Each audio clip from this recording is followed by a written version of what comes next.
Hello and very welcome back to the Gimme Your Wrestling podcast. I'm super happy to be here.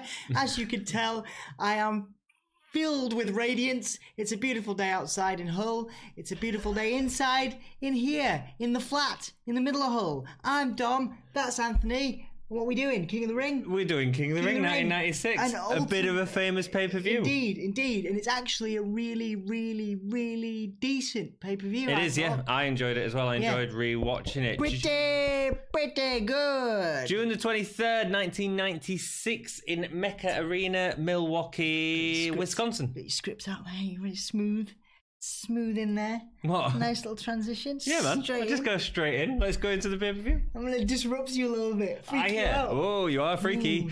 The film... Not as freaky as Mankind. Let's go back in time. Okay. What's that? I don't know, man. The number one UK song at the time was Gary Barlow, Forever Love, the most forgettable love song you'd probably ever heard. Cracking tunes, but he didn't. I wasn't sure about this one. Maybe he did. I suppose he's a decent Was it songwriter. Boyzone? Was he Boyzone? No, he was Take That. Oh, right. Yeah, no, blah, blah. It's the type of song that people probably danced to at the wedding at the time.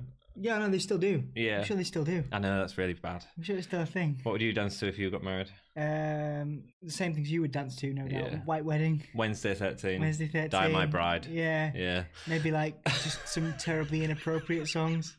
Absolutely. Like Mein Teil by Rammstein, maybe. The UK number one film at the time was The Rock.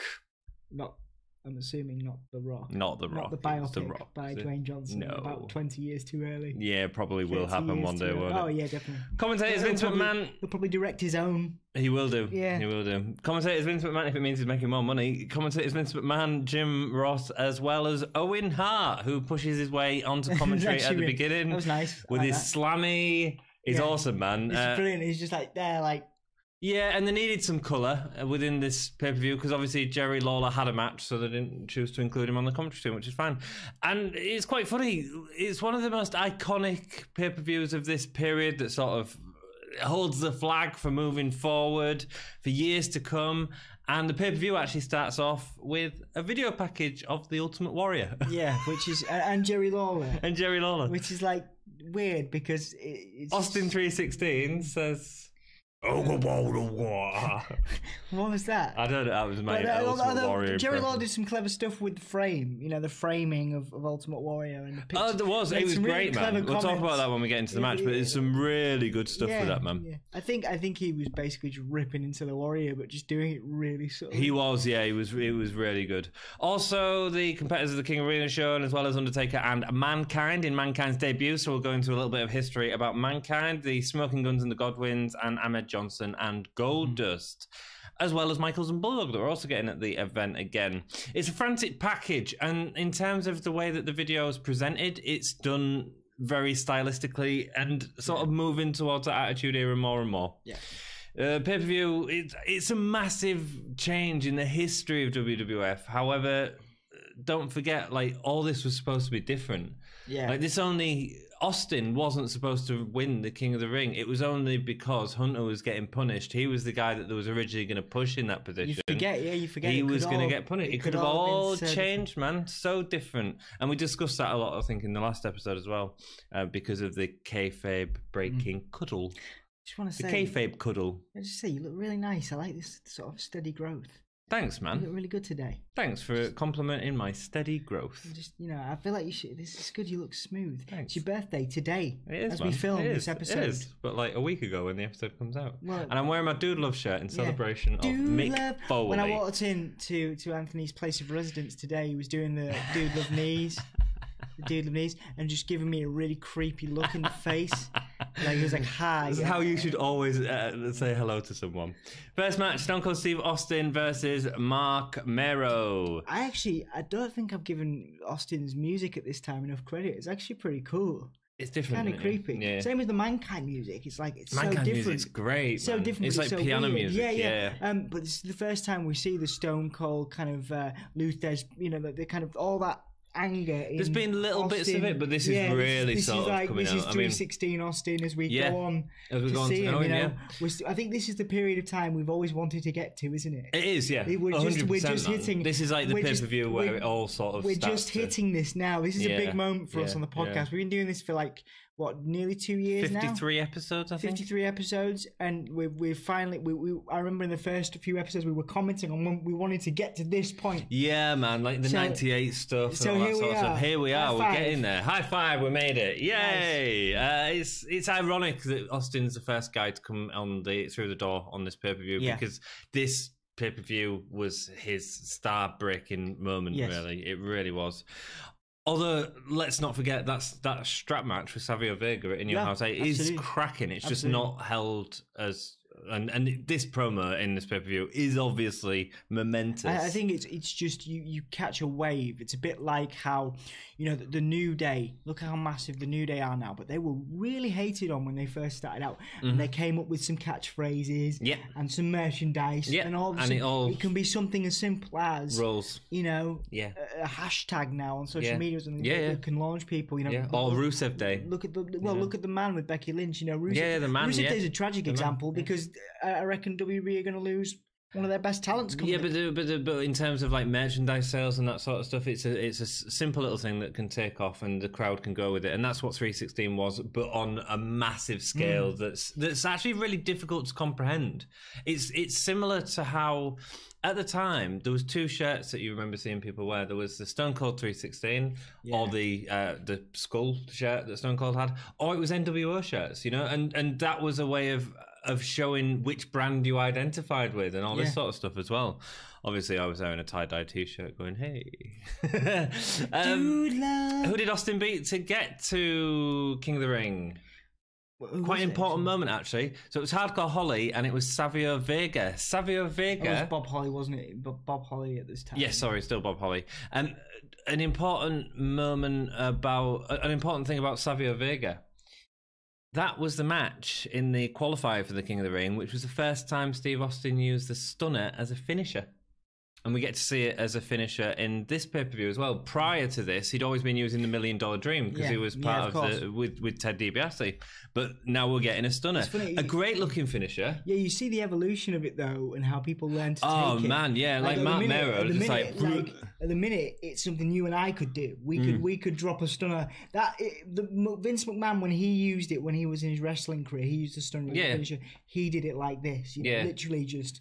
He could just pull someone down and then sort of down on the shoulder, collapse with him. Yeah, and it's okay, but it looks like a standard move. Yeah, it's not like The Rock like a jawbreaker. And you look at the evolution of how The Rock, exactly how The Rock sells it with like 5 million flips. It was The Rock that was doing it, wasn't it? Because they were basically going out and having a laugh and going, "We'll see how much I can oversell this tonight." It was great, and people loved it. I think he taught people how to sell that. I think he did, absolutely.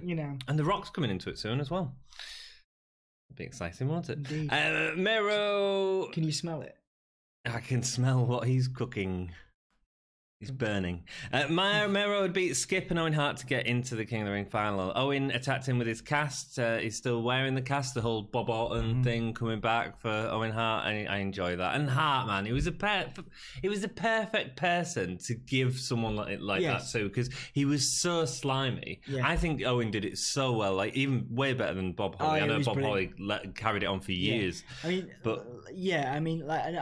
don't really give enough credit to, especially the last few episodes. I've not been given enough credit to Mark Mero. Something about him just doesn't.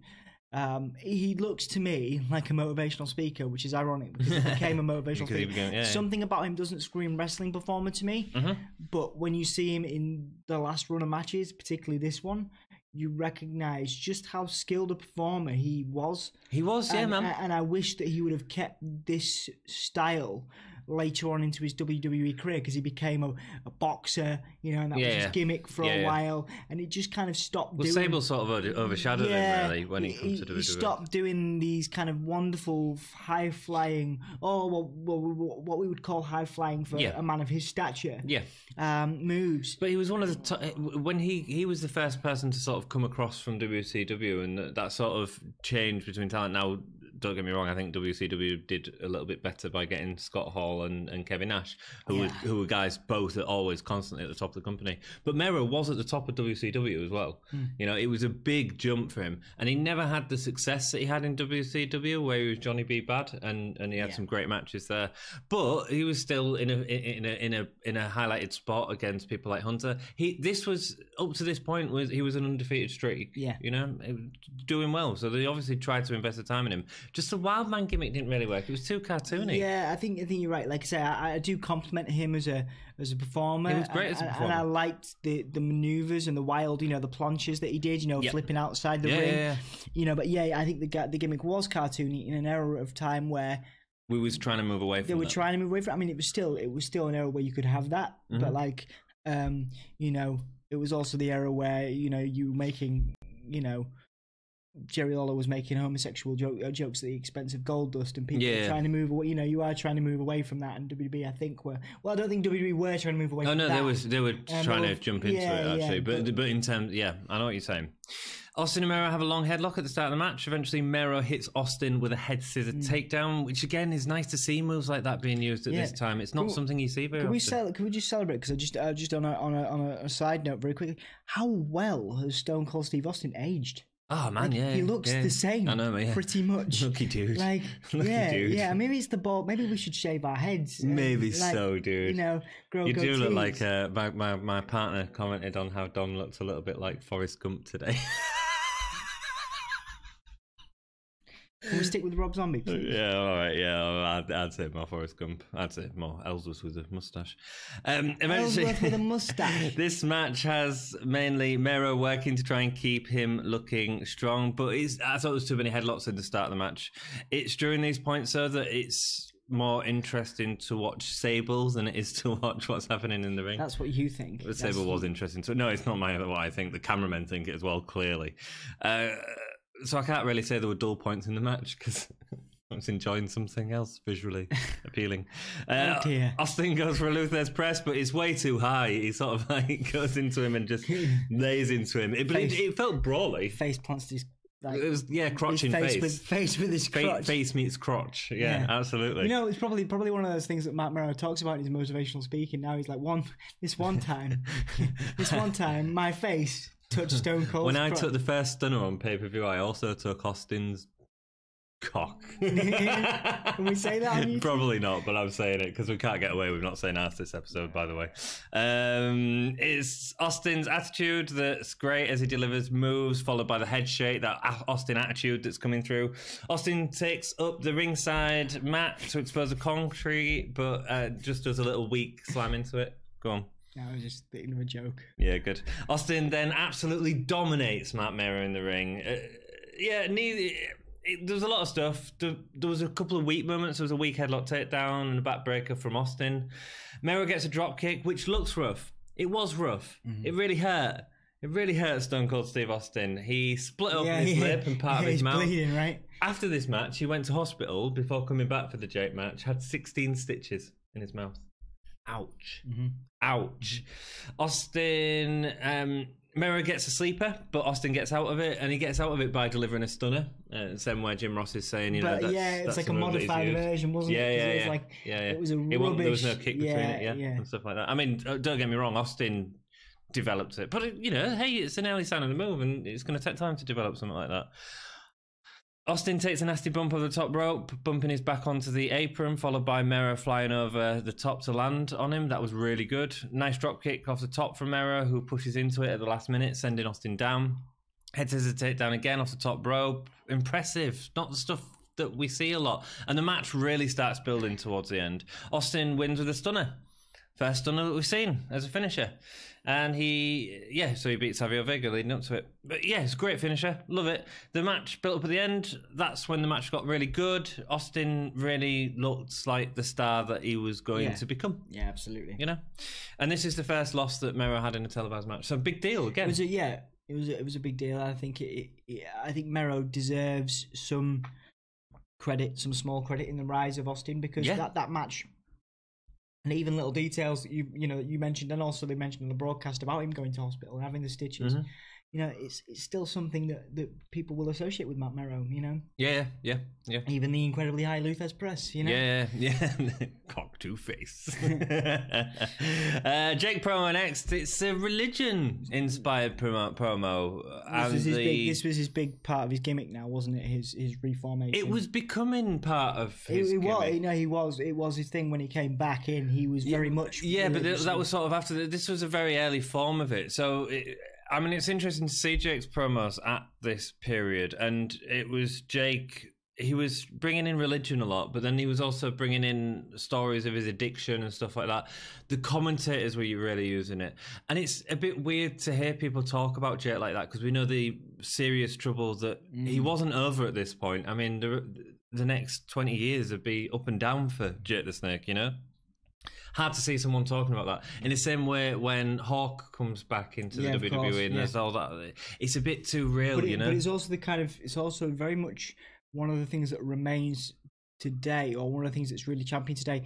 It's the internet age before the internet, or I suppose the internet was there at this point, but people were starting to bring in the real life, the reality stuff, to add to the stories. You know what I mean? And that was a big thing in the Attitude Era. Yeah. But real life stuff, like Val Venis being a porn star. And there's a real life thing. There's the Val Venis is in that example.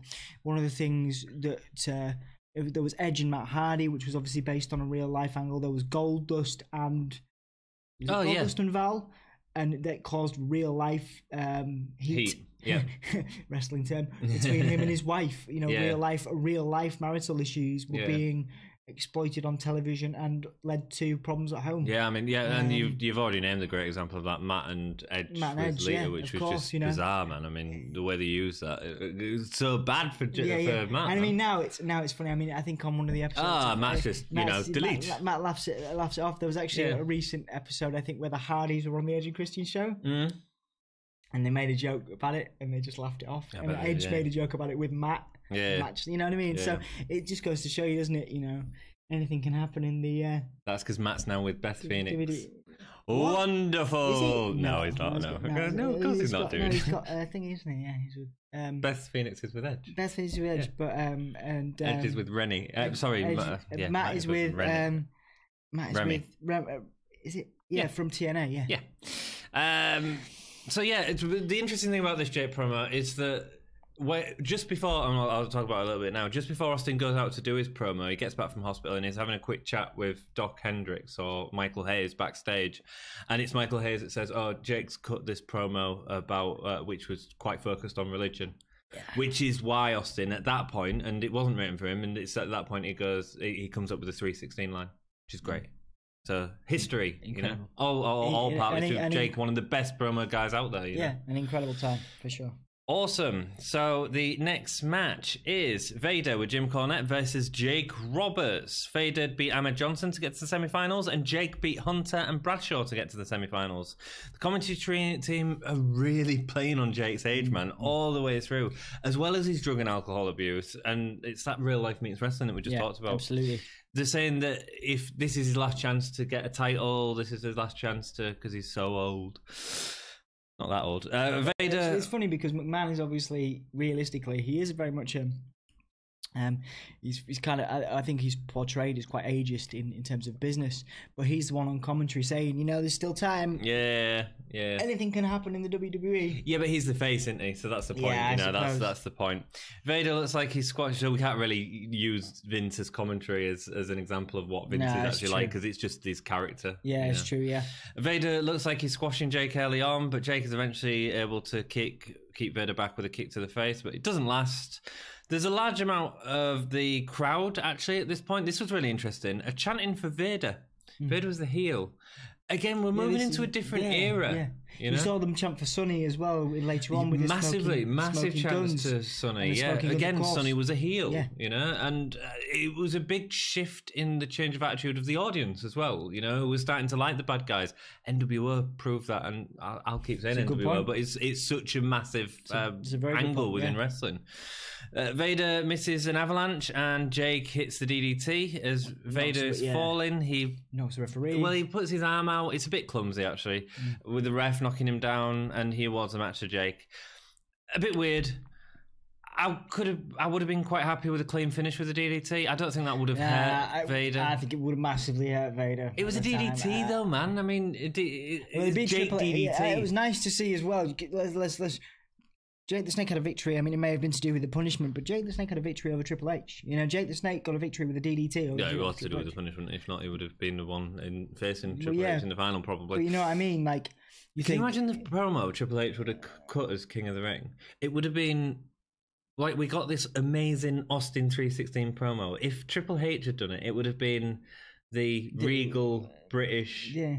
It would have been, you know, the Owen Hart type thing all over again. I miss Regal. Isn't that amazing to think how different wrestling would have been without that? So it makes you believe. Does it make you believe in fate a little bit? Oh, everything. Yeah, man. I mean, just everything happens the way it happens. Do you believe in it? Everything happens for a reason? Yeah, probably. Wow. I just go with it, man. It's deep. I just go with it. It's not deep. It's happened. But is there a point to it all? Probably not. Okay. But it's entertaining. And then we'll go back in 20 years and review it. Vader... Review our lives. Our lives as wrestling fans, constantly, consistently sitting in front of a camera in our living room to the massive pain of your girlfriend and you know, talking about wrestling for the rest of our lives. Absolutely. Vader loses it at the end of the match whilst Cornette holds the ref in the corner. That was really cool by Cornette, keeping the ref away from him. Vader delivers a Vader bomb to Jake. Jake limps back. Apparently he might have broken ribs or something like that. Not a great match. It did what it needed to do. No, but I think it would have been asking too much of Jake at this time, and potentially Vader. They weren't very known as very good, solid workers. Really, not even Jake. Jake could have maybe pulled out a bit more, but the story needed to go where it was. You know, Vader was great. I like Vader. He was probably protecting Jake a little bit. I tell you one thing, man. Here's a little thought before we get into it. If Vader had gone through against Austin, which wasn't going to happen anyway because it would be heel versus heel then, but if Vader had gone through against Austin, Vader wouldn't have held back them punches and that lip would have been split right open again. That could have been devastating for him, you know. But actually in that last match you can see Jake is looking after Austin. I think he goes to hit him on one side and then remembers, you know, I can't hit him that side, and the rest of the punches are with his left arm, you know, which is great. He looks after people, obviously.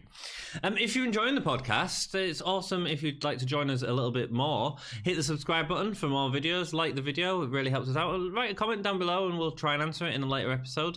And you can also find us on social media, Facebook, Twitter, Patreon, and Instagram. Hit us up there. You can support the podcast by going on to Patreon. The way we look at it is if you wanted to see us in a pub or a cafe, you wanted to buy us a cup of coffee, you can do that in the form of Patreon. Just send us a couple of quid, whatever you want. If you want to do that, people get the podcast regardless. So if you can't Dom afford will shave his facial hair as well if you do that. If you can't afford it, then it doesn't matter. You get the same podcast. But if you can, we appreciate the support. Also, we've just updated our Instagram for the first time with the new episode, so go follow us there, and Twitter, Facebook, and all that. And you've been doing some cracking work on the NXT UK. So obviously we are a history of wrestling podcast. We do other stuff. Given that we're in the UK and there's not a lot of other outlets out there covering NXT UK to the extent that you guys are, you and Ollie. They're really worth checking out. So if you could do that, that'd be amazing. Thanks, dude. And we'll keep cracking on because we love it, don't we? We do. So, did we say Redbubble? Did we plug you can get t-shirts or WWE.com probably. That one WWE.com. This one Redbubble / Gimme. The Smoking Guns, Billy and Bart with Sonny. Thanks, Dom. Versus the Godwins, Henry O. Godwin and Phineas I. Godwin with Hillbilly Jim. As a free-for-all, Billy Gunn kissed Sonny for the distraction on Phineas, who is obsessed with Sonny. Billy Gunn had a great, and I bet Sonny had a great time as well. To be fair, I bet they both did. Billy Gunn was a stud, wasn't he? Back in the I suppose he was actually. Still looks pretty good. He was, yeah. He's another guy that hasn't changed that much. Actually, he's aged well. Yeah, he has aged pretty well. But Phineas, you know, I thought he played. I mean, they used this angle quite a lot, you know, in varying forms over the years, but the obsessed Phineas was good. Yeah. I went back. It's obsessed redneck type thing, isn't it? The guy that could never achieve something, and it's all fake and it's used against him. It's the classic storyline. I think Mick Foley had that with Melina as well. Yes, years later. But It's funny because I look back over Phineas's future matches as Midian and how that all happened, and that was, they're talking about stuff that was really weird for the time, but obviously we're in the Attitude Era with the Ministry of Darkness, and you can see, so the Undertaker cuts his, kayfabe cuts his hand open and feeds his blood to Dennis Knight. We're getting there, dude. It was the form of, so you just think, we're getting into we're going to have a lot of time talking about this and keeping into YouTube standards, I think. Yeah, man. I know it's going to be really difficult. Yeah. Well, like I said to you, you can't not say certain words in this episode. It's just not going to happen. We see backstage Sonny with the Guns complaining about the Body Donnor's new manager. Who was that? I forgot to research who it was. It was Cloudy. Yeah, so who played Cloudy? Spelled with a K. I did look into it, actually. Let me have a look, because I have it on my recent browsers. Let me yeah. Was you searching for images of Cloudy? Cloudy was the manager of the Body Donners, who was basically a dude in drag. The idea was that he was better looking than Sonny. It's a bit weird. Well, he actually gave a good promo, actually. Whatever happened to Cloudy in WWE? Brian Damage, basically. Brian Damage, because he probably can't hear Dom away from the mic. What? Probably what you was away from the mic. Oh, thanks. I'm just doing my research. I know you are, man. Yeah. So it was. Oh, so his name was Jimmy Shoulders. Jimmy Shoulders. And WWE hired him to be the manager of the Body Donners. Is that all he did? Yeah, that was all he did. Wow. That was all he did. Wow, yeah, cool. I did read he runs a construction company now in New Jersey. See, don't say we don't give you debuts on the fly. So there you go.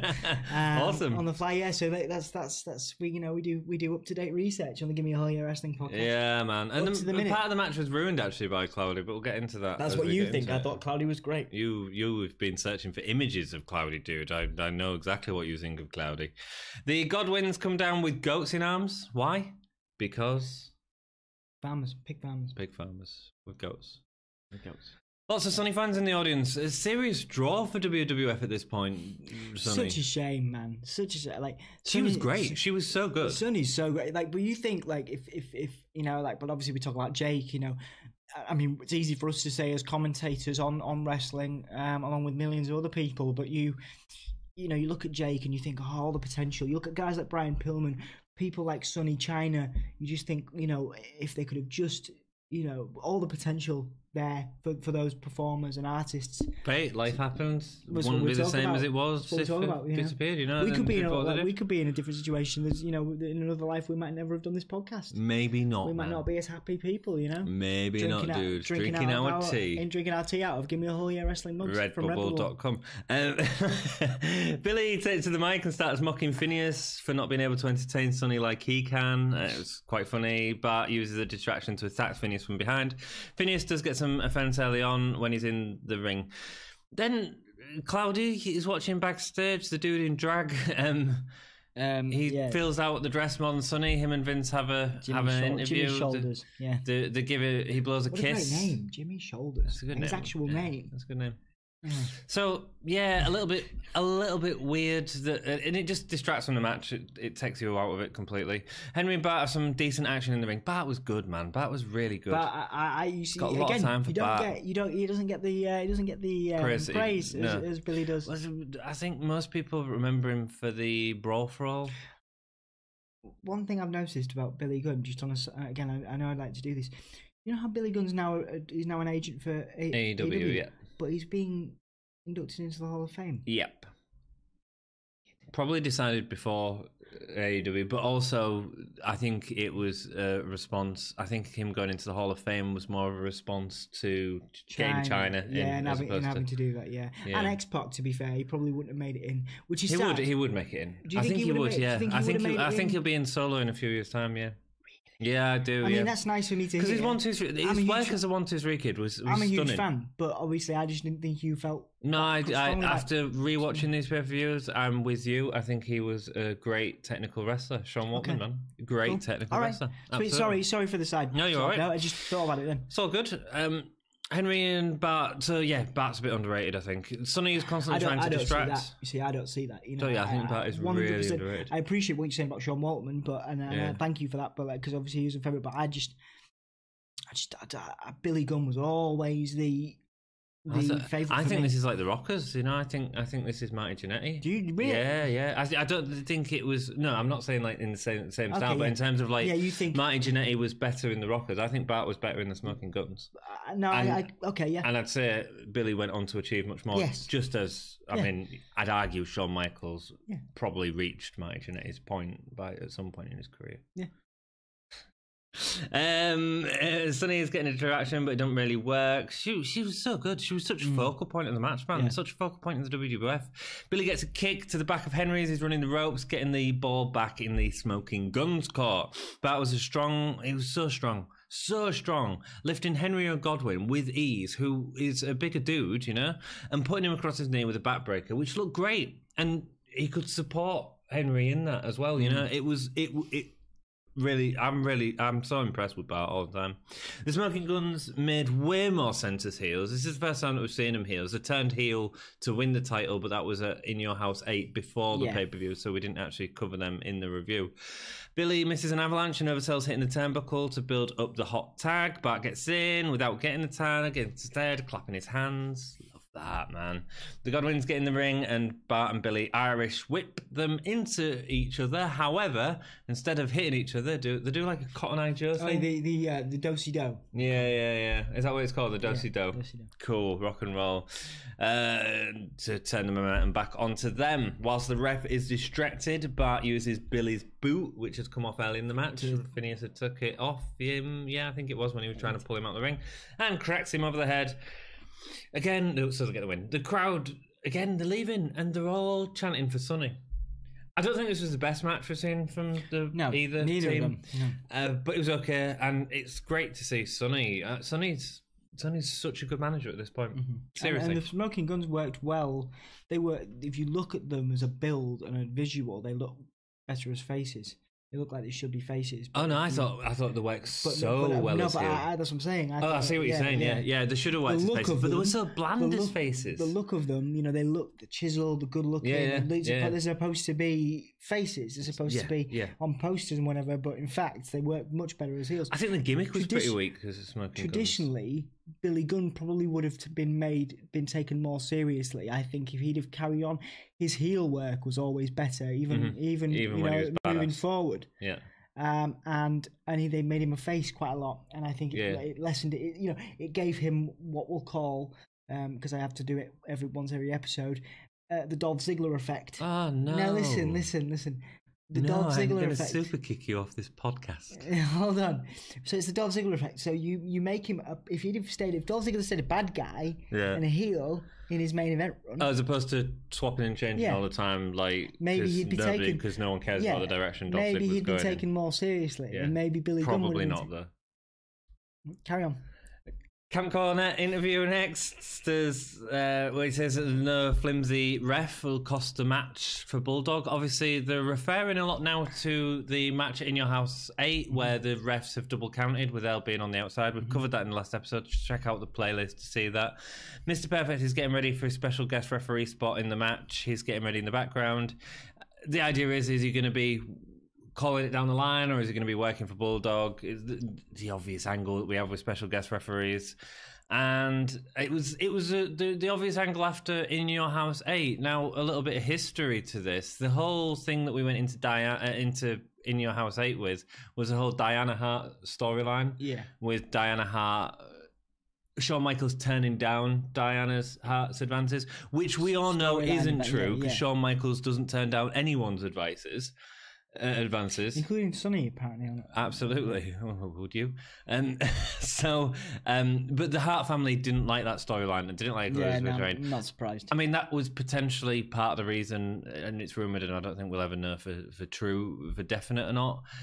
That was the reason Bulldog started to look at WCW and then left to WCW not long after this.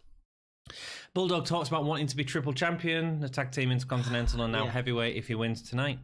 We've been good, man. Mm-hmm. Next match, Jerry Lawler versus Ultimate Warrior. I quite enjoy this. Yeah. Jerry's great, man. It's way better Jerry's great. Than it ever the match is should awful. have been. The match is awful. But the vibe of it, the walk into the ring is great. Into the ring's amazing. It's great. And just Jerry Lawler, just the ridiculousness of Jerry Lawler's, for example, the finisher, the pile driver. He was credited, even though obviously it's just a pile driver, but the most devastating pile driver in the history of wrestling. Yeah, the pile driver is a great move. It was Jerry Lawler's. It was Jerry Lawler's pile driver. Yeah. And of course, in much the same way that he no-sold the pedigree, he no-sells the devastating best pile driver in the business from Jerry Lawler. I've got some good news for you though at the end of this match, so bear with me. Okay, it's some exciting news. Please, okay. Anyway, carry on. So, no, sorry, you're all right. No, I was going to say, is Jerry Lawler going to be at WrestleMania this year doing some... No, I don't care. Jerry approaches the throne and robe where Austin had famously delivered the promo at the end of the night, and he's building up the heat of the crowd so well, man. Slagging off the sports team at the start, so that obviously gets the Elias boos, as well as insulting individuals as he goes down, which is great. It's so funny. Little puns. What's up, kid? Is that your face, or did your neck throw up? No. Another guy. There's this young lady in the. What's up with you? The strip club's closed tonight. Oh yeah, that's it. Yeah, it's great. There was two, wasn't there? There was the two girls. It's girls like you that turn men into gold dust. Yeah, it's great. Obviously, doing all the work, man. Jerry did all the work building up to the match, and it is good. And I'll say it is good. I don't think it went too far. It was. I don't think he ever held. We've talked about this before. Jerry Lawler never held a WWE title. Not one. Not even Intercontinental. Not one. Wow. Like same with Jake. Like yeah, but he's held every other title. Yeah, he's held like 30. In his dad's. In other territories. Yeah. We see a shot. So we see the video package of Jerry Lawler where because Jerry Lawler is a painter in real life. He loves painting. He actually painted a picture of the Warrior, really great painting, and goes to deliver it to him in the ring. And obviously he's going to smash the painting over Warrior's head. Warrior was really scared about the spot. I don't want glass to cut me. Blah blah blah. So right. So he on. comes on with a cap like you've got on. Comes on with a cap. Yeah. And it just takes away. It takes away everything, man. Yeah. I mean, first of all, he looks like an idiot, like you do. I'm joking. You're just tapping my balls. I know, thanks. He comes out wearing the cap. Lawler smacks him over the back of the head with it, and then he no-sells it. Like they've done all this work to build up the Warrior and Lawler, and that, take the shot, man. Take the shot. If you get a little bit of a cut on your head, don't worry. There's someone that'll sort you out backstage. And also, it's also you're being paid probably an obscene amount of money. Yeah, not that I'm saying you should do anything for money. No, but. Sell it, man. I would have took a paint. Jerry Lawler hits him with the back of the painting. It's basically like hitting someone with cardboard and the glass smashes above you. Yeah. There was more chance of his glass getting in his eyes than more chance of Jerry Lawler getting. Yeah, probably. Yeah, and so Ultimate Warrior comes down looking like an idiot in a cap. Doesn't sell it's just stupid, man. It's so annoying. The run. The run in WWF at this point, the 96 run, is just... It's so painful to watch. It's so weird. Yeah. He still gets all the pyro, though. He looks good. He actually looks good. Yeah, he does, yeah. I think he looks good visually. Yeah, he still gets all the pyro, spectacles, the crowd love him. The crowd are chanting for him at the end. I get it. I suppose it would be like me and you. If we saw Undertaker in a match live, we'd be freaking out. We'd be getting excited, even though we knew the match these days wouldn't be quite as good. Yeah, no, totally. Lawler attacks him from behind with his scepter during his entrance, choking the Warrior with his own coat. The entire crowd are chanting Burger King, showing the heat that he built up at the start of the match. It was great. That was a thing in his entire WWE wrestling career. Yeah. He was an advert for Burger King. Absolutely. There was one last when he come down the crowd saying something about Burger King, and he went, "Oh, it looks like you've had too many Burger Kings." Yeah, great. Before then, he chokes him with his wrist tape. Lawler did a lot of work earlier on in this match.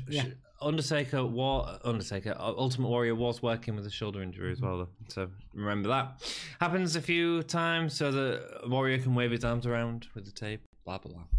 Lawler delivers his pile driver. Devastating. Warrior. Literally, I'm gonna kill that move for you, yeah, Jerry. literally the most. It's credited by many as the best pile driver, but it was his finisher. It was his finisher. It was a good pile driver, yeah. He, I don't know if he finished people off. I'd say Tombstone's a pile driver, because it sort of is. You know, it's just finished slightly different. You know, yeah, cool. Sitting back into it because he sits back into his pile driver, doesn't he? And yeah, it's no sold.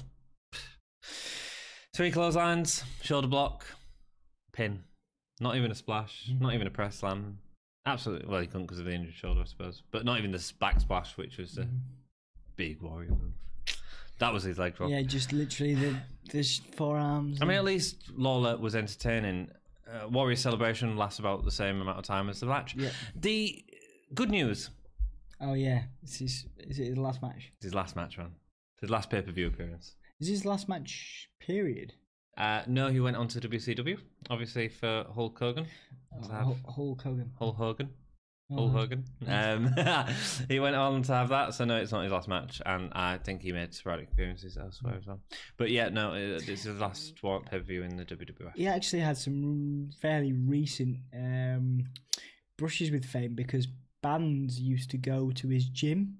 He used to run a gym in his life. He ran his later life. Sorry, he ran a gym. Yeah, and people would go. So you'd get a lot of bands, a lot of mainstream heavy metal bands and things like that would go and train with the Warrior, and he would do videos with these big name young touring bands. Some friends of mine from York who became quite a big band called Asking Alexandria. Yeah, they went to his gym and like trained with him and stuff, and he's like pushing them, and he's like, he's like more, and he's like doing proper what you know.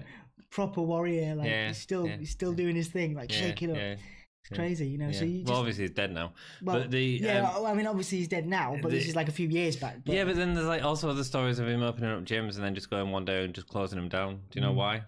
Because he's a Warrior. He can do what he wants. Also, he was a really.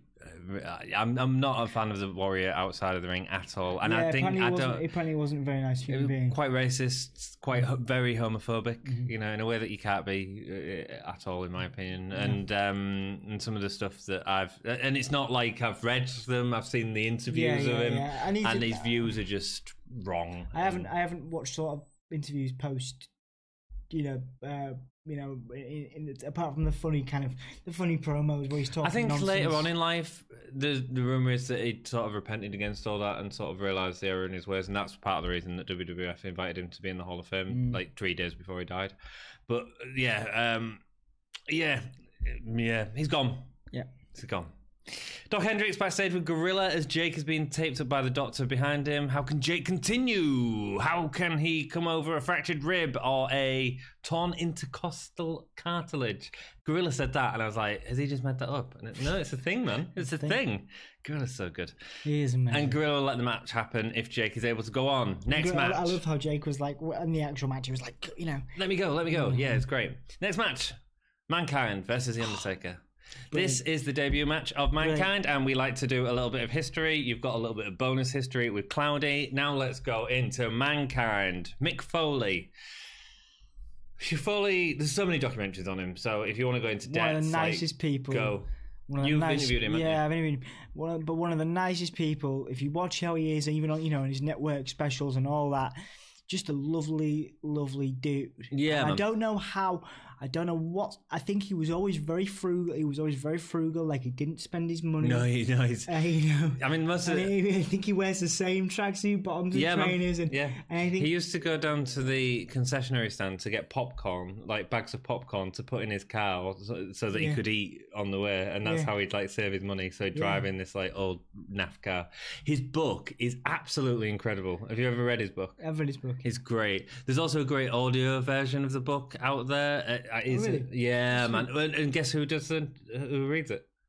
Mick Foley. It's great, man. It's so good. That's nice, isn't it? And you think there are a lot of personalities in the business, and this is a wide debate for us not to necessarily have on the podcast, but I am fascinated in what makes people, like the Warrior, who, there's the Warriors and the people that clearly let it go to their heads a little bit, fame, and then there's just the odd like Mick Foley, and you just think he's such an exception to the rule. He seems like such a nice guy, and by all reports here, and you've spoke to him as well. Yeah, and it's fascinating because how does that happen? That's what, like, I know it's not a podcast. It's just debate. That's just people, man. That's just people. Do you think it's something that it varies from? Is it just person to person? I think it's upbringing. I think there's success can change anyone, or upbringing, environment, all sorts of stuff. Can we complain about Warrior, but there's probably reasons for that, as well, and stuff like that. So I think the modern day, I think Finn Balor's very much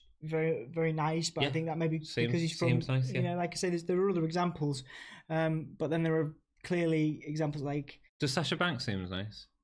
I've not met Sasha Banks. I've not spoken to Apparently Sasha she's not in. Well, that's the thing, isn't it? That's what I mean. So we don't really know. Who knows? Absolutely knows. Because I would have thought Sasha Banks would be. She seems nice, but apparently she won't sign autographs and stuff like that outside. So. I think there's anyway. But then there's a reason for that because she don't want to. Because she just wants to do it in the ring. That's fair enough. And exactly. So there's always a reason for everything. Foley was a huge fan of wrestling in his younger careers, coming up with a Dude Love character prior to even entering wrestling. We see video segments of it on the network all the time.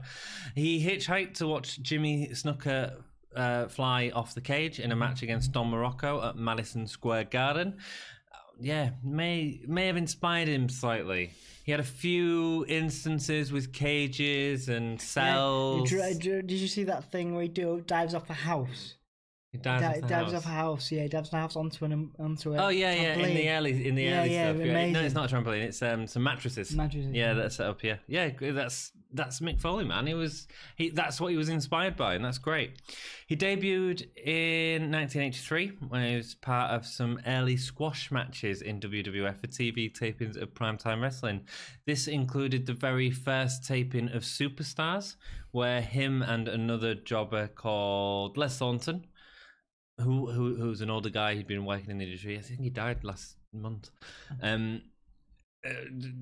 They wrestled against the British Bulldogs, Dynamite Kid and David Boy Smith. Dynamite Kid apparently clotheslined him that hard that Mick Foley struggled to eat for a week.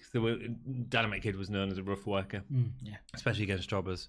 He then developed Cactus Jack and started working the independent circuit. Obviously, we know Cactus Jack had later come into WWF, but he was using that character on the independent circuit and WCW, wrestling for various promotions, including the UWF, CWA, and WCCW, before joining WCW in '91. He came in as a heel and was immediately in a feud with Sting. I mean, Sting was one of the top guys in that time, I mean, he sort of feuds with Ric Flair and stuff like that. He won the title in 1990, I think, hadn't he? He came in as a heel. They had some great matches, but my favourite feud, without doubt, in WCW, and some of the Sting matches are great, is the Vader feud. Oh, yeah. And there's so many iconic moments from that. And if you look at, he's been such a part of just wrestling history across organisations. ECW. Yes, he has. Yeah, he was a lackey of Ravens. Yeah, people forget he was part of an early incarnation of the Flock in ECW where he was doing Ravens bidding and things like that, and he was an incredible part of that hardcore early gritty. Oh yeah, and in Japan as well. I mean, he's done so much. Him and Terry Funk. And we joke, don't we? We joke like you look at him now and he's doing his comedy and his stand up and he's got the ability to make charismatic. Kids books and whatever. And the guy has set people on fire. He is being set on fire. Absolutely. Do you know what I mean? It's fascinating. He's one of the most interesting characters. He's had a tag team title run with Al Snow, but he's also been, a tag team with The Rock, and he's also been, it's just such a diverse and probably it's very difficult to find someone that's had that impact. The great thing about Foley is being able to shift gears really nicely. Absolutely, really absolutely. nicely. And I mean, he was, just one of the, we're about to. I remember there's a really great run for two guys that don't, Gold. So Goldust is one of them, and Dude Love, Mick Foley's the other, and Dude Love becomes a heel, and Goldust is a face, but he removes Goldust. He's like, I burns the Goldust costumes. He's never going to bring Goldust back, and he's Dustin Rhodes now, and there's a nice little fuse there, and you just think this is all to come. This is all. Oh yeah, we're all coming up. So much time. Yeah, so much stuff you could, Mick Foley did some great stuff in WWF. Absolutely. So, although across them, really, well, yeah. I mean, obviously, so the feud with Vader, there was so many memorable moments from that. That Halloween Havoc match is known as potentially one of the most brutal matches on WWF or on the network at the minute. So go check that out. It's at Halloween Havoc, I think. And then there was also, of course, the so that was a Texas death match at Halloween Havoc. There's also the ring ropes in Germany. That's how Mick Foley lost his ear, which obviously plays into it a lot. After WCW, Foley would go to ECW, which his hardcore style obviously fit in perfectly for. He was there for about 2 years. Also wrestling with Smoky Mountain Wrestling at the same time. And after being in ECW, although his style fit perfectly, he actually started playing with a character and went the opposite way and started to have matches where he was not a heel anymore. He wasn't hardcore anymore, and he'd purposely put on technical wrestling matches to annoy the fans and slow methodical wrestling matches. Very clever storytelling, and he knows how to do a storytelling, whether it has the violence or whether it doesn't. He's so good at putting that stuff together. Obviously, later in WWF, he became the commissioner, showing the incredible sense of humour that Foley has. He does stand-up comedy now, and what I've seen of it is really funny, genuinely funny. He later on appeared in TNA, obviously. Where they had it was a period where there was getting in a lot of other legends. Had another feud with Sting, I think, Ric Flair, that sort of stuff. I mean, there's so much that Foley's done. We could go on forever talking about him. TNA, which is probably one of his. But even then, he actually has it's actually terrible. Yeah, but if you want to see Mick Foley versus Ric Flair, you can see it in TNA in like a hardcore, hardcore match. Yeah, I've seen it. The promos and stuff. It's actually the promos great. Oh yeah, probably the golden age of TNA, but. Probably. But not necessarily wrestling. No, and his biography, go read that. He's done so much work from like the Make-A-Wish Foundation, helping kids out. Obviously, he's a massive Santa fan. Showing his support for the Democratic Society, so being influential in politics. He's not afraid to speak out. Yeah, he's not afraid to speak out. He spoke out a lot about WWF trying to get Vader into the Hall of Fame, like last year. And what's great about what I find really interesting about Mick is although he works for the company he's still very forthright with his opinion and will say when he thinks something's wrong, which is good. I feel like he has a similar. It's an interesting one because The Rock is untouchable. Yep. Now, Mick Foley, I think, has a similar-ish thing. I don't think perhaps the wrestling. I don't think Vince McMahon feels this way. But if you were mean to Mick Foley, if WWE they would lose serious business in a similar way if they blacklisted The Rock. Yeah, you cannot mess with. I think people. This has got so much respect. You cannot mess with Mick Foley. No. Not even Vince McMahon can mess with Mick Foley and that's why I think he knows he can speak about such varied stuff in such a straightforward form that some other guys, but he puts it so eloquently as well. He doesn't just write a simple statement. We should do it. We should do a special on Mick Foley. Just on Mick Foley. I could talk about him for days. I love the guy, man. He's awesome. Holy Foley as well. Have you seen that? Yeah, singing with Dee Snider. Seen a few of them. Twisted Sister. Didn't see that. Cool. See footage from In Your House 8, as well as Mankind holding Undertaker's legs from under the apron during a match where he lost against Bulldog due to count out. It's a great entrance for Mankind. So when he comes out in the ring, they don't have the follow spots on. They don't have any light on him. They have pools of light across the ring. They even have like a window gobo in the ring, which he uses really well, man. And so we don't really see Foley. We can sort of see him in the shadows. And then when he goes into these pools of lights, we can see like a little bit of this creature that's sort of cowering with the squeals, and he's really sort of squealing quite a lot at this point. The character could have been so corny. It could have been so corny, Mankind, but Mick gets it and just gets into it straight away. That's what's great. Paul Bearer enters, but there's no Undertaker. Could Undertaker be afraid of Mankind? Undertaker appears in the ring on the turnbuckle when the lights go up, delivers a clothesline, and then starts viciously attacking Mankind in the corner, throwing punches at him. And suddenly we've got a new Undertaker. Yeah. Like, Undertaker sort of his early stuff was really quite interesting. And then it got, for the last sort of 4 years, I'd say, really samey, really samey. Undertaker goes in, gets old school, gets beat up a bit, comes back, gets the win. Yeah, I think it doesn't change. Put any wrestler in that. It doesn't change from now until the Ministry of Darkness stuff. The Ministry of Darkness This, I feel like is Undertaker starting to change on that completely. There's different offense in there, and there's a new viciousness, there's a fire in Undertaker. Like I said, I do feel like this is because we're heading into a darker Undertaker. This is the start of it, without a doubt. A more modern Undertaker. Yeah. Playing on horror films, things like that. But then equally, you got Mankind, and you just think, I mean, let's not forget, this is a clean win, Yeah. And you just think... No, not really.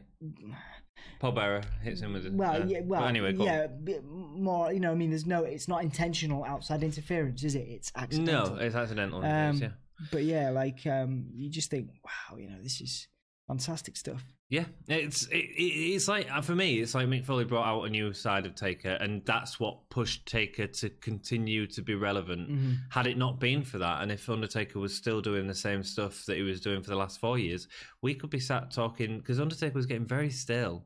For me, like rewatching these pay-per-views, I know the crowd was still into him and stuff, but the crowd was still into Warrior. Yeah. And, if it weren't for a guy like Mick really pushing him, it'd be interesting to hear your opinions on that, on who pushed Undertaker in that new side out. Taker chokes Mankind. It's great. On his face. It's great, man. Really cool. Taker delivers old school to Mankind. And Taker really sold a lot in this match in a way that he doesn't normally. It's sort of the dead man gimmick normally, but he's really selling. When he comes back, it's not that slow punch thing, I'm going to get you back and stand up. He's fired up and really going for it. It's funny as well because you get a sense, first time in a long time, where Mankind is a legitimate threat. Yeah. Because for the first time ever, so when Undertaker sits up, you notice Mankind isn't. He's... Oh, you go straight onto him, yeah. Mankind, Undertaker sits up, and Mankind just comes in with an elbow straight away. And you think, how we talk about Bray Wyatt and we talk about all these people that we wish, Aleister Black, that we wish were the new Undertaker. This was a time, Mankind is probably... I want to see a new Foley, yeah. Mankind is probably, he's the guy that was the closest thing to this guy, so until Kane comes along. Yeah. This guy... what is this guy? What's he thinking? Why is he screaming? Why is he pulling his hair out? It's exciting, what is this? And that's so Mankind was what we're looking for. It's just we don't have a modern equivalent. But why don't we say, where's the new Mick Foley? Because that's what we should be saying, really. Foley is really in control of Taker, throwing him into the stairs before Mankind gets out a chair. Do you know who could be the new Mick Foley? Wild Boar, man. I really like Wild Boar. I'm not. You see, Mike Hitchman. I watch your NXT stuff and listen to you talk about them, but then I don't go back and watch the episode. They're in a new tag team, right? There's a tag team, the Hunt. That's cool. Primate, Anyway, sorry. Back to this. Cool. I'll watch some. Check it out. Yeah. Foley's really taking control of Taker, throwing him into the stairs before Mankind gets out a chair. Taker kicks him in the face with a chair before a back body drop onto the concrete and onto the chair. Taker used the chair against Mankind before choking onto the apron. Feels again like Taker's taking everything that he can to try and get the advantage on Mankind. Foley goes for the mandible claw, but Taker grabs his arm as he's going down for it. There's a long nerve hole choke, which slows down the in-ring action, but it gives the audience a chance to shout rest in peace. We see great looks from Foley as he's sort of twitching everywhere. Taker eventually punches his way out. Fast punches, mean punches, great. Foley does a running knee strike to Taker on the ring steps, where he does that stuff where he does a knee strike and he probably hurts himself a lot more flipping over the steps and stuff like that, but it looks great. I'm so lucky to have had Foley, man. I really, really rate him. Foley he goes for an elbow on Taker off the ring apron. Obviously, that was his finisher when he was Cactus Jack in WCW. But Taker puts a chair in the way. Foley gets his pull back pile driver in the ring. The stump puller. Yeah, I always really like that good too, actually. Really good. Yeah, good. Before pulling his hair out and grabbing the urn, Bearer gets it back quite quickly.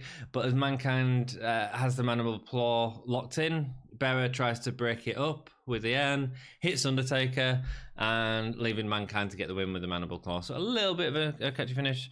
Piano music. Yeah, Plays for Mankind as he grabs wins. the chair, goes after Berra, and you notice he was hugging the chair. Yeah. Little things like that. It's like, so this good guy's character. mental. So It's good character. brilliant. It's funny because obviously it's precursor as well to a time where we're going to see Paul Bearer. Spoiler alert, but I'm sure a lot of people know this. You know, Paul Bearer goes on to manage Mankind later on. And, Yes, it comes up and Kane later on as well. There's a nice, and they have a. Mankind and Kane have a little, family relationship with Bearer, so that's interesting. You know? Uncle Paul, he calls him. I mean, this is without a doubt, apart from maybe the WrestleMania match against Diesel, this is without a doubt the best we've seen Taker for a long time, man. And this is a match. They brought out They brought out the best, and this isn't the best. Yeah. This is nowhere near the best that they do. Yeah. Nowhere near. And this match has no chokeslam. It has no tombstone. You know, it has no flying off the cell. No, exactly. It's just a solidly good match. I really enjoyed it. I've read other reviews where people didn't enjoy it as much, but I really enjoyed it, and it's exciting to see the new era come in. I think as well it's nice to see Mick Foley, and this is because he's a lot younger. Yep. But he's in Mick Foley standards, Mick Foley's in good shape here. Like, you know, he's in better shape than you'll see him in future. You know what I mean? I don't know. Still, I didn't notice. I think if you look at him in a few years down the line, he's looking good. Looking hot. You know? Well, he's moving around. He's moving around quick. He's moving around quick. I don't know. He looked like he hit his back. Like that. Well, that's his thing. Anyway. Doc Hendricks' interview with Perfect, he said it's a coincidence that he was in Bulldog's dressing room, so there's no fear here. Michaels comes in and says he's worked hard to get to this point. Perfect gives his word that he's going to call this match down the middle as a special guest referee. Next match, Goldust from Marlena versus Ahmed Johnson. Ahmed storms through the entrance doors. That's really good. Yeah, and Goldust comes on, does his thing. Yeah. Ahmed just bashes through the doors. The two guards that they had, that was Matt and Jeff Hardy, and one of the other ones, fly over there. That was great. Really good. He goes straight after Goldust, even though he hadn't taken his robe off. Incredible clothesline in the ring, which sent Goldust 360 over the top of each other, after which Ahmed dives over the top rope to hit Goldust, narrowly avoiding what could have been a serious concussion. A big guy, man, to be flying like that. He was good. Ahmed picks up the ring steps, throws them towards Goldust, like just throws them. This is the other thing. There's a lot of stair stuff in this pay-per-view across the board, particularly. But it's not the traditional stair stuff. I was going to say they don't disqualify. You know, go back to WWE rules, but like it's not. Yeah. Well, there was chairs and stuff used in the last match as well. Yeah, absolutely. There was a lot of leeway given there. Weird. Yep. Ahmed picks up the ring steps and throws them through the air towards Goldust. It hits the ring post. Could have hurt him. You really get the anger. I think he was angry. Yeah. I think Ahmed Johnson. He was angry. I think it was one of the reasons I think that Ahmed, because he does a lot of shoot interviews around about this time, and he doesn't come across particularly well. He doesn't come across. He didn't want to do the kissing thing. Yeah, he doesn't come across particularly. Which I think is great. The Goldust. He didn't want to do it. Well, yeah, exactly. But he was told that Goldust was going to put his hand over his mouth and kiss his hand, and he didn't. He went for the kiss, and he does it again in this match. and Ahmed, but maybe that's because it's 2019 now, and we're who we are. You know, absolutely. I think a different time, man. He should have been more. You're not trying to, because obviously it's my opinion, but you think you're being paid to perform fundamentally. Kiss a guy, and it is a performance. Yeah, right. But like. And I mean, yes, you can be storyline. Yeah, you can be storyline mad at someone, but legitimately knocking someone or hurting someone. He was angry. You did believe. I think you could definitely believe Ahmed Johnson was trying to hurt Goldust. Yeah, and but then if you weren't comfortable with something, like you've also got to take. If Goldust did it, it's great, it's hilarious, it's funny, but also if he wasn't comfortable with that, then he deserves everything he gets. Yeah, they should have talked it out. Yeah, exactly. You can't do that to people. Goldust then uses the ring steps himself, slamming them into the back of Ahmed Johnson. Again, releasing the steps as opposed to just hitting them. It's great. The show is really a showcase of what the Attitude Era is going to become, with some really violent moments. When Goldust has the lead, though, it all gets slow again. And it's the usual humiliation type stuff in the ring, but Ahmed can't find the momentum to get back into it. After poking the eye, Goldust slaps his backside. Good character work. I mean, can you imagine if Goldust did that these days? People would just laugh, wouldn't they? Yeah. As opposed to booing. Goldust delivers a pile driver, which is nowhere near the mat, before mounting Ahmed. So he sort of slowly crawls on it. I like that.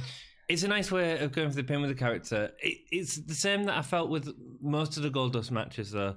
His character starts to get in the way of the in-ring work too much, and it just becomes too slow, especially when Ahmed come out with such fire. I think his character almost took over, and I think he actually documents this. He does. It was one of the things that why he wanted to leave the Goldust character behind for a while, because he thought that the character was overshadowing him. You know what I mean? He was Dusty. You forget he was it's impossible to forget because he looks the same. He was Dusty Rhodes' kid. You know what I mean? He had wrestling legacy. You know, he wrestled in WWF with Dusty. He's a legacy chat. You know what I mean? And I think that a lot of the times people forget that, you know, like he had his own pedigree. He had his own. Dustin is a world class sports entertainer, performer, with great pedigree. But Goldust he's a character. It's like Mankind. It's like the Undertaker.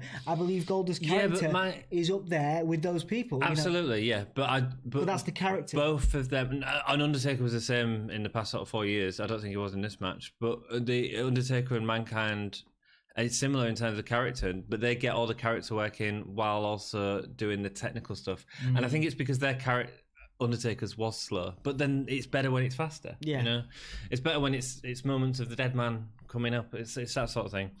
Ahmed unloads on Goldust. So Goldust gets asleep on Ahmed and gives him mouth to mouth. Ahmed unloads on Goldust after this spine buster that looks, and the Pearl River Plunge gets him the win. New Intercontinental champion. It's good. First time an African American had won the singles title in WWF history. Yeah.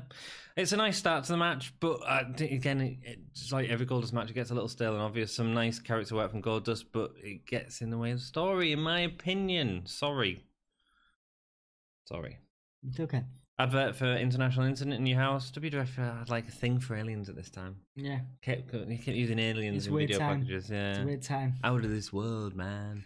Yeah. Brian Pillman comes down on crutches. Brian Pillman. He hates the city. Brian, did you see his Jeffrey Dahmer joke? Yeah, man, it's no wonder Jeffrey Dahmer tried to consume the city. Man, that's rough. That's ECW, man. He's if you watch when he returns to ECW, there's some footage after this period of time where he's in WWE. Yeah, and he returns to ECW and he has a promo when he comes back. It's very Jericho, very and it's just one of the best, most on the wire. He knew, he straddled it. He straddled the wire. I think he went a little over with that Jeffrey Dahmer, and that was rough. But I think McMahon, and he apologized. McMahon apologizes because he swears. But he swears, and but then so does Austin later on. Austin does in his big speech. Did you notice he's like, in his big speech, Austin's like. You can say it in this episode. Go on. He's like, piss off. It's visible. Yeah, piss off in bitch. So, Pillman says bitch or something, I think. But I think, but again, the character for Pillman or the persona that he developed was money to McMahon. He knew he was investing in something that had legs, so to speak. And no pun intended, because I know he was struggling at this time with an injury. It's tragic, actually, because obviously it led to him becoming very addicted to painkillers, which of course was a constant until his death. Another tragic example of someone that could have done incredible things. He was incredible. He was an incredible performer. Brian Pillman. In WCW, he was great. Yeah, absolutely. And you just think, wow. He wants to see if any WWF superstars have the nerve to face him, and he's going to rape, pillage, and plunder the entire federation. Wow. And his voice it's too. Rough, man. It's good. Really, yeah, I loved it. A little bit overshadowed by Austin's promo that comes up, but a great introduction to the character. We'll talk about the history of Brian Pillman in the next episode, which Dom's going to do because Dom likes Brian Pillman. I love Brian Pillman. Him and Austin have a great feud, where again tragic for Pillman, but certainly helps launch Austin even more. Well, there was a tag team, wasn't there? Yeah, there was, but in WWE, it helps launch Austin as a heel, as a real legitimate. What was the tag team? Was it the Hollywood Blondes? The Hollywood Blondes, when they both had really, blonde Brian hair, Pillman still has great hair here. Yeah. Austin less so. So the next match is the King of the Ring final. Stone Cold Steve Austin versus Jake Roberts. Stone Cold and Pillman have an exchange on the ramp. Nice little thing. Yeah. That's good. Yeah, I don't think he was saying I'm going to get you. It's go destroy Jake because you're a bad guy like me. Austin has stitches in his lap, obviously, pretty nasty. Jake comes out dragging his snake instead of carrying it. Poor snake. Austin, As much as I love Jake, man, but the snake stuff was the poor snake. You just think like because it doesn't look like there's any air holes in that bag. And I'm pretty sure there's never been air holes in that Snakes bag. would be fine, I think, in that. But because it's getting dragged around and No, it's too much. Jake doesn't get off the mat. His body is limp in the ring. It's great. Some of that selling, I know, but like, I mean, some of it legitimate, I'm sure. But yeah, Jake really does. I mean, not like one of his, his career highlights can be launching Austin. Do you know what I mean? He can take legitimate credit for that. Yeah, and absolutely. I mean, he's begging Austin to stop, and that's not selling because he's hurt or anything, and because I don't think he was hurt. That's selling because he's a good seller and he knew what he was doing, and his job here was to put over Austin, and he absolutely did.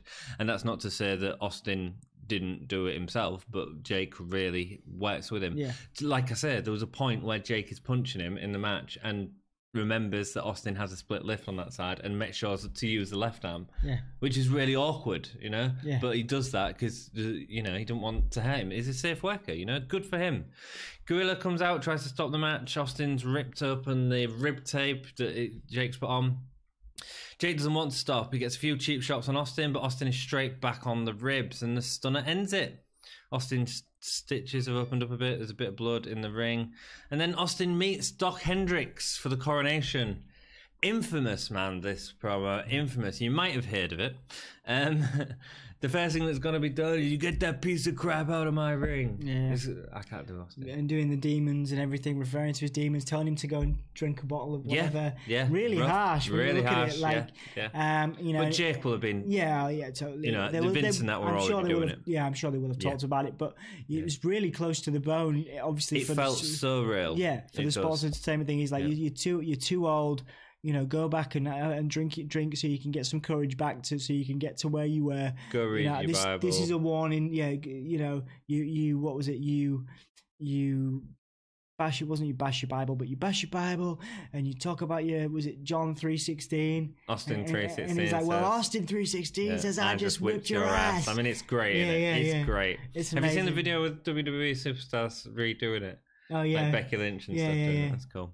Although Kofi Kingston does it really well. I need to watch it back. Yeah. It doesn't matter who wins the championship. He's next in line, and that's the bottom line. That's again same thing. Yeah. Because Stone Cold says so. Again, infamous man, building up these incredible things that we use throughout that he used throughout his career. Yeah. It's awesome. It's the birth of a star. It's the highlight of this pay-per-view.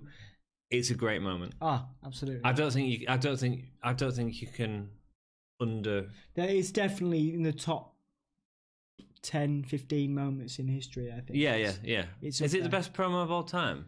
There'll be others that rival it. Is there? There'll be others that rival it. Is there? I'm trying to think, but there will be. I don't think there is. I don't think there's a better promo. Be great to hear your opinion.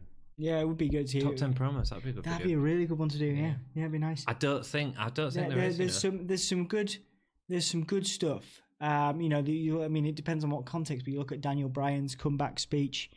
Nope. That was amazing. No, Austin was better. Yeah, but that's your opinion. Yeah. That's what I do on this podcast. Give my opinion. Yeah, and I'm giving mine, and mine differs. I'm just saying it's wrong. Shut up. Right, come on. Let's get through this, come on. I know, this is a long one. Vince reminds Owen that he's only here for commentary during the next match.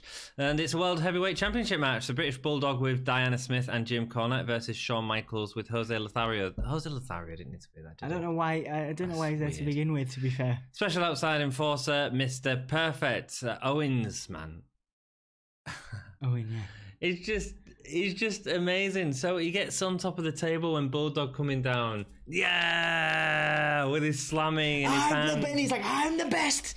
He's like, I'm the king of hearts. Yeah, and I love that. Yeah, I love that. It's great. It's just great. This is a time where Owen the slammy was, not leaving his side was perfect. Owen was the legitimate King of Hearts in the WWE at this time. Yeah. And you think, and again, he does have in the next few years, he has a couple of world title shots, but nothing ever comes of it. But again, this character, just the archetypal heel. Mm-hmm. You look at Owen Hart, and I would encourage, if I was going to wrestle and I needed to be a heel, I would watch Owen Hart. A lot of wrestlers do credit Owen Hart. I would watch Owen Hart because he was legitimately good at knowing how to make you hate him.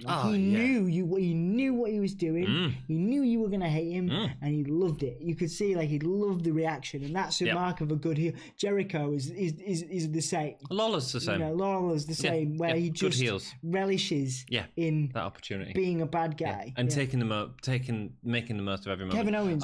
Owen Hart was great on commentary. He does throughout the night. It's about him, but it's not overly about him. When we talk about $1 Million Man being a little bit too much about $1 Million Man and his gimmick all the time. Owen's a little bit, but just enough. It's really good. Before the match starts, Gorilla Monsoon puts Perfect on the outside of the ring for the officiating, with Earl Ebner officiating outside. I don't think we needed any of that, to be perfectly honest. I get why it was there. It was there because of what happened at the last pay-per-view. They don't mention the Diana Hart thing. Again, I've spoken about that. It was due to complaints that they received from the Hart family. Nice as Michael skins a cat, and on his way up, he catches Bulldog in a head scissors, flipping him over the top rope. Looks great. Cool. And that's what Michaels is incredible at. I mean, both of these guys put on a technical match, a really good match. And Michael creates some awesome high spots. A lot of rest holds with them both, though. There's one thing I didn't like about this match. A lot of rest holds. Yeah, there was a couple. No more than normal. I thought that. Yeah, but we have commented on the amount of rest holds in the past. Yeah. No, there is a lot. Yeah, there is. But it feels... I tell you what I like about the rest holds is that, well, first of all, when they come out of the rest holds, it's so speedy, so fine, have a break. Yeah. Second of all, when Bulldog's got him in a headlock, his muscles look like he's crushing Sean's head. I mean, it's not just like... And to me, that's when a rest hold works, when it feels legitimate. I don't mind if you have a rest hold, as long as it feels like a fight. It's followed up by Michaels spanking Cornette with his tennis racket. Much better in the ring this time than in your house 8. Much better. The reversals are great, and no one runs the ropes as well as these guys. Yeah, serious speed. Incredible. Whilst Bulldog is using the rope as leverage, Perfect whips his arm off the top rope. Helping Michaels? A bit weird. I'm guessing it was Perfect was actually there to officiate down the line. Yeah, there was a weird moment at the end, of course, where... Yeah, it wasn't needed, was it? No. It was odd. Why did that happen? But anyway. We'll get into that. Bulldog lifts Michaels over his head and accidentally drops him out of the ring by walking backwards. So he lifts him up in the air, falls back, and then drops Michaels over the ring. The commentary are making out like Bulldog would have got disqualified if he'd done that on purpose. Yeah. We're just seeing a match where someone's used a chair and didn't get disqualified. Ring steps, Yeah, exactly. Yeah, weird. I just don't get it sometimes. Bulldog lifts him up again, this time throwing him in the wrong, and it looks strong. And that's what's great about Bulldog and Michaels when they're working well together. Bulldog looks like a contender because he's so strong against, and it's not just Sid strong. It's strong but can work and do moves. And during the surfboard submission from Bulldog, Perfect starts arguing with Ebner about whether or not Michaels have submitted. Both men end up covered in confetti that's left behind by Goldust entrance. The match, there's the speed throughout the match. Great as Bulldog holds Michaels for a power slam, which Bulldog reverses into his own. Michaels drops down, gets Bulldog to run the ropes. Michaels goes for the supercut. Bulldog holds back. Lovely exchange. It's really beautiful. Nice. I mean, really these guys are chemistry. working house shows, and that's how you develop stuff like this. I would assume you do a lot of house shows, and you come up with this is spot 5, this is spot 6, and it's great. Misses a super kick, but then Bulldog delivers a real quick, heavy clothesline. Great. Yeah, these two men. This is the match that I wanted to see. Did you notice it? I don't know what, but they decided to do it where Michaels whips Bulldog into the turnbuckle, and Bulldog does the. Oh, Bulldog does the flip up. Yeah, he did. Yeah, he looks bad because he doesn't quite get it. No, and he's a lot bigger. Doesn't get it in the way that Michaels does. No, or Hunter. Hitch does it quite well as well. Bulldog goes to the top rope, but completely slips, falling to the mat. That was a bit weird. Yeah, that was like a botch. And they Do you think? I think they'd gone to I think he'd gone to the wrong spot. I don't think he. I think he was I think he got up there and he realised that Michaels was completely out of position for him to actually do anything, and then went, "Oh, I better slip." Yeah. It just didn't work. Maybe it was. I don't know. Yeah, I mean the commentary did kind of recover that by saying that, didn't they? But yeah, to me, obviously, and to us, I think it was a botch. To us, it looks like a botch. It was a botch. You know, Michaels kicks out of a superplex. And this is in the days when a superplex can actually get you a pin, you know, not like these days. Yeah. Bulldog goes for another, but Michaels turns it into a crossbody. Bulldog with a really nice sit-down powerbomb, looked aggressive. Michaels hits the elbow before Michaels tunes up the band to hit Sweet Chin Music. Ebner then sort of hesitates to go for the pin. It's really weird. They're obviously setting up the spot that Perfect and Ebner pin at the same time. It's just a bit contrived in it. I hate this ending. 1, 2, and then Perfect gets dragged out by Owen. But then of course they get the 3 count anyway. So what's the point in that? So what's the point? Yeah, it's weird. It's to carry on a storyline, but then there's 6. So I'll go into it. Hart gets in to attack Michaels in his suit and bow tie, which is great. But eventually Bulldog and Owen get on top of him. There's a lot of stuff going on here. Yeah. Ahmed Johnson comes down to help Michaels, slamming everyone, but then Vader comes down to stop Ahmed. So we've got 2 faces in the ring, Ahmed and Michaels, and Vader, Bulldog, and Owen all beating them down. He goes for the Vader crowd. For the Vader splash. He goes for the Vader bomb, and the crowd are all chanting for their hero, the Warrior, to come down. So Vader goes for the Vader one and Warrior makes a save. And this sets up the 6-man tag match that they're going to have at International Incident, which doesn't happen as Warrior's not with the company anymore. Guess who they're calling to replace Warrior? Who do they call him? Sid. I tell you what I don't get. I don't get why Perfect didn't make the save. That would have been better, given he was right there. Yeah, and given the fact that he'd been taken out by Owen Hart, that would have sort of made sense. Yes, much more sense. Yeah. But here we are. But here we go. Wrestling. Hero Warrior comes down. Interview with Cornette and Vader at the end. A good promo setting up International Incident. And they're all using the gimmicks in different ways, throwing out the... Owen's doing a really good job of actually controlling it, saying, like, it's going to be Vader time when, you know, and really selling everyone in the group. Bulldog time and Owen, you know, like... And it's really, and Owen the King Hearts. Yeah, he was really good at giving everyone the time on camera. I love Owen Hart, man. Such a shame. Okay, starts for this pay-per-view. 3.5. 3.5. I'm going to go 3.5 as well. I really was entertained. Match of the night. Mankind Undertaker. I'm going to go Mankind Undertaker. Not a lot of other people I think could agree with us, but I think it's really solid character work. Match. I was entertained. So performer. Best performer. Easy. Go on. Stone Cold, man. Easy. There's no question, man. You've got to include the promo. Yeah, okay. You got to include the promo. Stone Cold. Holy chip moment. Promo. That was such a good promo, such a good burn, man. Yeah, okay. Yep. It'd be great to hear your favourite promos of all time. Yeah, this is so obviously if there's anything to comment on, if there's any time to comment, then, you know, this would be one of them, because this is a legendary pay-per-view, legendary time we've just talked about. Obviously, it's a pleasure for us to go through these things. It's a pleasure for us to do the research, but we really appreciate, you know, because we're wrestling fans and we love watching wrestling and going back into the history. But we really appreciate when you guys do comment, when you guys do share your thoughts. That's what makes it worthwhile. So if you do want to comment on this legendary iconic pay-per-view and this legendary iconic promo, then please do. And let us know your thoughts. Give us your gay stars. Give us your holy chip moment. Holy chip. And give us your... give us your, performer of the night. Please do. And thank you very much for watching. Don't forget to give us a like on Facebook, Twitter. We've got Instagram now, /GiveMeAHull, all one word. You can donate to us on Patreon if you want to support us. And just interact with us. Ask us questions on Facebook or anything. Awesome. And a like, really, seriously, helps out the video. Subscribe as well. Yeah, man. We're not too far off 100 and hit that ring bell. Yes. No, you don't say yes, you say ding. Ding. We got to get better at that. Hit that ring bell. Yes. Ding. Yes. I'm enthusiastic about it. Groovy, thanks ever so much for watching, and keep it gay.